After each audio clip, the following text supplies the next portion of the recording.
Manhunt for a triple murderer ends in his death after swarms of police rushed to the shooting scene in a shocked neighborhood in Gardendale. Sounded like a woman you'll help, and then more gunfire. The breaking news we're just uncovering about the suspected killer. The News at 5 starts right now.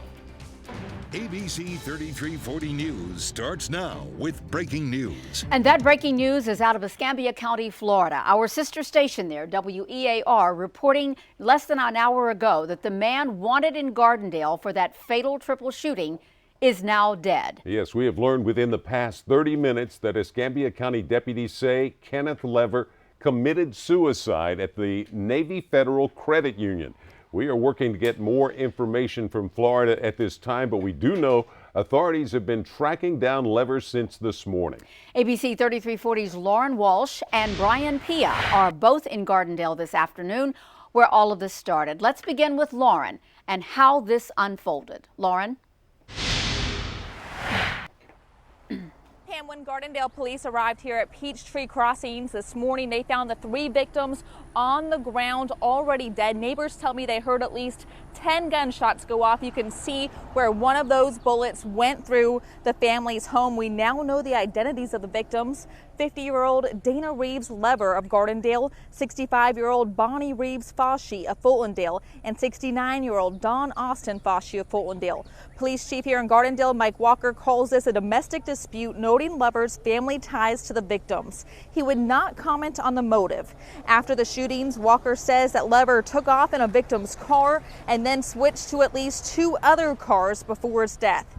During the search, Glen Chapel Road here in Gardendale was closed off for hours, and people were not able to get to their homes. Now, I spoke with one woman who lives nearby. She left her 3 children at home when she went to work, and when she heard what happened, she tried to make it home to her boys, but the road was blocked off. She got worried when it took her several calls to reach them. I know there are lots of trails behind our house, and I thought, it's easy for someone to get back there and be in our neighborhood. So I was definitely afraid then, and so I told the boys, just look out. Here's what he's wearing. Here's what he looks like. Just be on the lookout for this guy. Several mothers here in Gardendale were in that same situation. You can just imagine their relief, Pam, when they were able to get back to their houses and reunite with their children. Neighbors here in Gardendale still in shock after hearing what happened in this community that they say is normally very safe. Reporting live in Gardendale, I'm Lauren Walsh, ABC 3340 News. Kenneth Theon Lever has been accused of crimes in the past. ABC 3340 News investigative reporter Brian Pia has been digging into Lever's background, and Brian joins us now live from the scene in Gardendale with more. Well, Pam and Dave, I'm just outside the crime scene here. That greenhouse is where the shootings took place earlier this morning. In fact, I don't know if you could see it from there, but there's actually a bullet hole. One of the bullets went right through the wall outside. It is very quiet here now, except for some media, very little law enforcement, a very different scene from this morning. 9 hours ago, Kenneth Lever fled this location and took off to Florida. And that's where, as WEAR, our sister station in Pensacola, Florida, is reporting, that Lever committed suicide, according to the station. Now, we have spent the day digging into Lever's background, and we found some very interesting information. Let's take the graphic and we'll show you some of the background that we've uncovered. He was out on bond awaiting trial in York County, Pennsylvania, on a separate matter. He's charged in 2 cases of sexual abuse. He was accused of sexually molesting a 6-year-old girl, and he also allegedly recruited a 7-year-old child to participate. The incidents occurred between 2005 and 2010 at a hotel and a house. Now, last December, a protective order was filed right here in Jefferson County by Jefferson County Court, and the plaintiff in that case was an 11-year-old child. Dave and Pam? Now, Brian, why was this man out on bond given the seriousness of the charges in Pennsylvania? Well, Dave, I talked to the York County, Pennsylvania District Attorney's Office about that, and here's what they had to say. The charges were filed back in September of 2015. But according to the district attorney's office, he had no prior criminal record, so he was able to make bond and he was able to be a free man. Now, even though those charges were filed in 2015, the defense lawyers for Lever have been filing a lot of continuances. That's why his his case hasn't gone to trial, and of course now it won't. Back to you. All right, thank you, Brian. And of course, you can count on ABC 3340 to stay with this breaking story. And if we're not on air, make sure to check the ABC 3340 app and our website. We will alert you as soon as we learn anything new. Information now that is an update we hate to report. It is about a young gunshot victim in Birmingham, a little 4-year-old girl. She died from her wounds today at Children's of Alabama. ABC 3340's Brenda Ledun joins us now with what we are uncovering about this shooting and the man police say, Brenda, is behind it. Pam, we know little Talia Stafford put up a brave fight. Doctors at Children's Hospital worked with her for 3 days after she was shot in the head on Sunday. The coroner pronounced her dead this morning just before 10 o'clock. Now, police took Antonio Fowler to the Jefferson County Jail on an attempted murder charge last night. Now, police say upgraded charges are in the works for Fowler. He won't be leaving jail anytime soon. ABC 3340 News obtained court records showing his bond has now been revoked. He'd been free on bond from a previous drug arrest at the time of Sunday's shooting. Brenda Ledun, ABC 3340 News. Irondale police are searching for a driver who they say shot 2 men during a road rage incident. The shooting happened on Interstate 20, heading east around 11 o'clock last night. When police arrived, they found 2 men. Both had been shot. One man was taken to the hospital. His injuries are non-life threatening. The other man refused treatment. No word on a suspect description. New at 5, wireless internet now available for underserved areas in Greene and Hale counties. Yet today, AT&T activated the service at 3 rural towers. Those towers located just outside of Greensboro, Knoxville, and Utah. Homeowners tell ABC 3340 Stony Sharp internet was hard to come by until now. Most people living on County Road 32 use data plans on their cell phones to access the internet. Diane Curley is one of those homeowners. So it's either that, dial-up, or I guess nothing. So Diane Curley's cell phone bill is $300 a month, and her family still can't fully utilize the internet. I have a computer and I have a printer at home, but my kids can't use it because the way I get internet service is through my cell phone or their iPads. Less than a mile away, a 10 meg solution. It is called a fixed wireless internet. AT&T installed a new antenna on this tower. The antenna sends out broadband wireless internet. It is beamed to an antenna about the size of a pizza box on the side of a customer's home. And from that antenna, they run Ethernet cable down to a Wi-Fi gateway in their house, and it works just like regular internet from there. Connecting County Road 32 to the .com era. We can utilize it for businesses to help put it in our package that we do now have broadband. Our school system definitely use it. And a way for Diane Curley to trim her cell phone bill. And then be able to print from home and use my computer. I mean, that would be a plus. And according to AT&T, the wireless service at this tower reaches a minimum of 100 homes and businesses. In Hale County, Stony Sharp, ABC 3340 News. New developments in that deadly military plane crash in Mississippi. Coming up, the reason officials have launched a criminal investigation.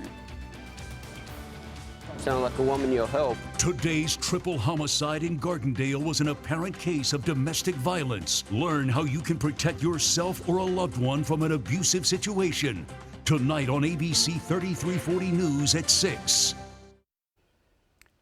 The Community Food Bank of Central Alabama can now help more people in need thanks to a grant. Earlier this morning, it was announced a $25,000 grant is coming from the Walmart Foundation. The organization says this will help the bank's partners provide nutritious food to families. Now, we are told more than 230,000 people struggle with hunger in Central Alabama. City of Gadsden getting ready for its 3rd Thursday concert. Next week, Peanut and Rush are set to perform downtown. The duo infuses Motown jazz with a touch of rock. Gates open at 6, July 20th, and the show begins at 6, as we mentioned. It's happening between the Pittman Theater and the Downtown Civic Center. And the best part, it is free. There's now a new treatment drug for those battling sickle cell anemia. Ahead, how the drug helps patients in a certain age group. Tonight, the email bombshell, the outcry growing louder after the stunning revelation, the Russian attorney, and the promise of damaging information as the president defends his son. What's next? World News Tonight with David Muir as America's most watched newscast. We continue to follow that breaking news out of Gardendale, where the hunt for a triple murderer suspect ended with his suicide in Florida. Now, the crime rampage started this morning in Gardendale. Police say Kenneth Lever shot and killed 2 women and a man at Peachtree Crossing on Willow Bend Drive before fleeing the scene. Police say Lever managed to elude multiple police agencies and make his way back to his home in Florida. The Escambia County Sheriff's deputies spotted his car and tried to move in and arrest him. They say the man accused of the 3 murders then pulled over and took his own life. Now investigators are working to get answers about what led to the deadly shootings. And you can count on ABC 3340 to stay with this breaking news story. Make sure to check the ABC 3340 app and our website. We will alert you as soon as we learn more. A blood drive for an Anniston 5-year-old certainly drew a lot of community support. ABC 3340's Yasmina Alston is live at Keller Williams in Anniston, where the Life South bus has been all day long, and it's all been for little Elijah Cook. Yasmina, tell us more about it.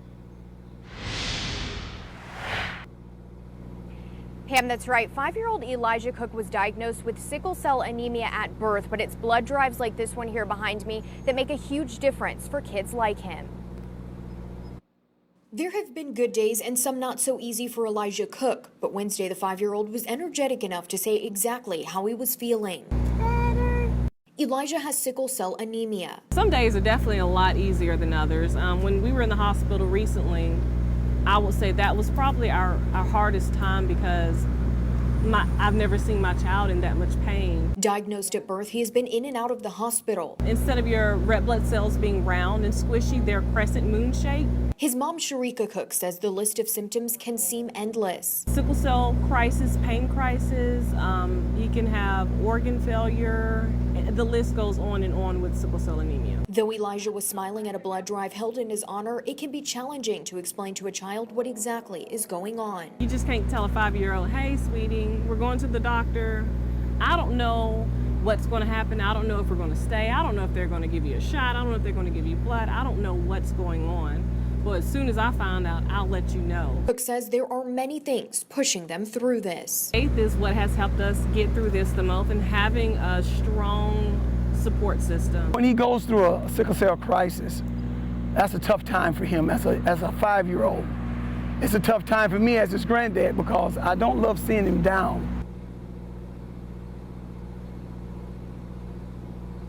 The family encourages everyone to donate blood if they can, and the Life South bus will be here at Keller Williams in Anniston until 6 o'clock today.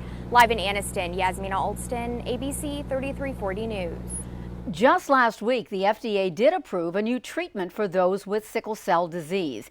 Indari is said to reduce severe complications associated with this blood disorder. It is the first treatment, though, approved for patients with sickle cell in almost 20 years. This particular treatment is for those 5 years of age and older. Parents of patients like young Elijah Cook, who you just met, say keeping up with new treatments is so important. Whenever he has an appointment, I always talk to his doctor to see, hey, what's new that's out there that Eli, that could possibly be groundbreaking that can cure sickle cell, because there is no cure for sickle cell disease. According to the FDA, sickle cell disease is an inherited blood disorder in which the red blood cells are abnormally shaped. Approximately 100,000 people in the United States have the disease. New developments in the deadly military plane crash in Mississippi. According to the state public commissioner, authorities are pursuing at least one criminal investigation after plane debris was moved from the crash scene. Officials say that most of the wreckage is at the main site, but smaller debris is scattered widely. 15 Marines and 1 Navy corpsman were killed Monday when that aircraft went down. In Washington, the Senate Judiciary Committee is working to confirm a new FBI director. Seemed to go pretty well today. President Donald Trump's nominee, Christopher Wray, was grilled, though, for nearly 5 hours. The former federal prosecutor vows to act independent of any political pressure. The hard questions, of course, coming just days after senators learned that the president's son had met with a Russian attorney during the 2016 presidential campaign. South Carolina Republican Senator Lindsey Graham asked Wray how a politician should respond if offered election help from a foreign government. Should I take that meeting? Well, Senator, I would think you'd want to consult with some good legal advisors before you did that. So the answer is, should I call the FBI? I think it would be wise to let the FBI know. You're going to be the director of the FBI, pal. Well, this hearing comes as 2 Democratic congressmen this afternoon introduced an article of impeachment against President Trump, contending that he has obstructed justice. Let's kick off the weather with our sky cam coming from Birmingham Coca-Cola. A classic summer sky this afternoon. Towering cumulus clouds, many of those growing into thunderstorms today, and it's a hit and miss proposition. Some of you getting wet, some of you with a bright sunny sky now. We'll check the numbers. Temperatures around 90 in most spots. It's currently 89 in Birmingham, 90 for Tuscaloosa and Gadsden, 86 degrees in Anniston. Let's check the radar. Pick out your county, your hometown, see how you are faring on the rain today. Showers and storms initially forming down here across the central counties of the state. Notice today they're moving. Yesterday we had no motion at all. They're gradually creeping northward about 5 to 10 miles an hour. In the Birmingham metro, got some pretty decent rain falling now just west of Interstate 65 over Pelham. Again, that could produce some very temporary flooding, but nothing like the issues we saw yesterday in Cahaba Heights and Mountain Brook. North of Birmingham, a big downpour around Daniel Payne Drive. That's Interstate 22 where it intersects with Interstate 65. Again, these are random. They're scattered. They'll gradually die down later tonight. Had some heavy rain falling in parts of Tuscaloosa County, especially around Northport. A couple of decaying showers here. Those are in the process of fading away. Coming days, it is a classic summer pattern. Partly sunny, hot days, and we'll have these random scattered showers and storms each afternoon. Most of these happening between 1 and 8 p.m. The chance of any one spot getting wet in the 30 to 50% bracket every afternoon. That's going to be the case for a while. Again, classic summertime weather in Alabama. For tonight, storms this evening ending, becoming mostly fair, the low at 74. Tomorrow, a hot, humid day, partly sunny with scattered showers and storms by afternoon, the high close to 90. Up on the 7-day, same old routine. Morning sun, scattered afternoon storms through early next week. Highs mostly in the low 90s and lows mostly in the mid 70s. Catch my forecast every day on great radio stations around the state, including in Birmingham, 97.3 Play. And let's roll the Pepsi Kid Cam. Today I was over at the Anniston Museum of Natural History. Yes. I got the mamas and the daddies and the kids. I got to read Cloudy with a Chance of Meatballs. This is now family. That's a great book. Yes. Family Cam. Family Cam. Yeah, anytime I get the chance to read Cloudy with a Chance of Meatballs. Oh, great story. I'm in, but I love these summer reading programs. The kids were absolutely marvelous today, and good to see all the parents. Look at them waving, see? I'm shooting them, they're shooting me on their phones. That's what you call stereo video right there. But a good time today. We had a lot of fun. All right, thanks, James. If we can look right now, we are looking live at Escambia County, Florida. And obviously what has happened down there this afternoon, probably a little more than an hour ago now, a man who had been wanted for the killings of 3 people, including his wife, in Gardendale this morning, Kenneth Lever, apparently was trying to make it back to his house in Florida. Police were in pursuit. They found him, and when they found him, he committed suicide. And right now we are looking at apparently the vehicle that he was in. This scene must be at the Navy Federal Credit Union right now, where they have police tape cordoning off that. Police moved in to take him, and he took his life, Pam, and bringing this tragic story to a grim end. And still no answers as to why. Not yet. All right. Joe Whalen right now has a lot on his plate today. Yeah, big day at SEC Media Days. Hey guys, it is Wednesday at the Winfrey, which means it's the Tide's turn to talk. Nick Saban's trigger phrase of the day was apparently quarterback controversy. We'll hear from the top Tider next in sports.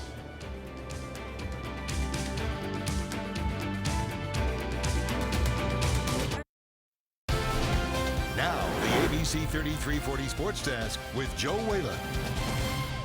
Is that going to be hard for Coach, you think, to stay off the field? I mean, you've seen the games. Like, I think Coach Cochran's probably going to need like a chain to pull to keep Coach Saban from off the field, because Coach Saban's always on the field.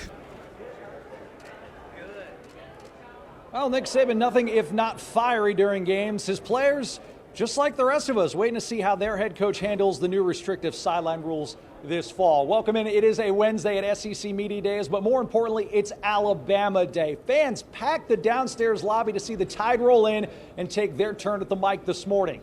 Saban shared his thoughts on the new sideline rules, saying, quote, "It's like taking a sledgehammer to a housefly." He thinks it's overkill, but he can live with it. What he can't live with is any insinuation there's a quarterback battle brewing between Jalen Hurts and Tua Tagovailoa. Check out this exchange.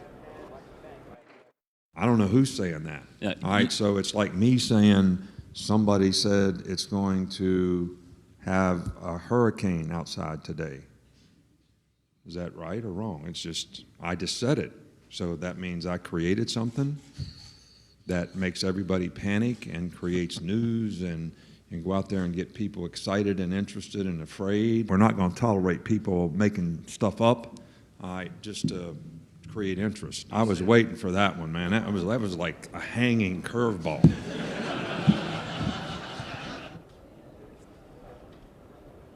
Well, Nick Saban already in midseason form. Much more with him and the Tide coming up next hour. Plus, Kevin Sumlin still on the hot seat, still not happy about it. That'll do it for us on the news at 5. The World News with David Muir is next. Stay tuned.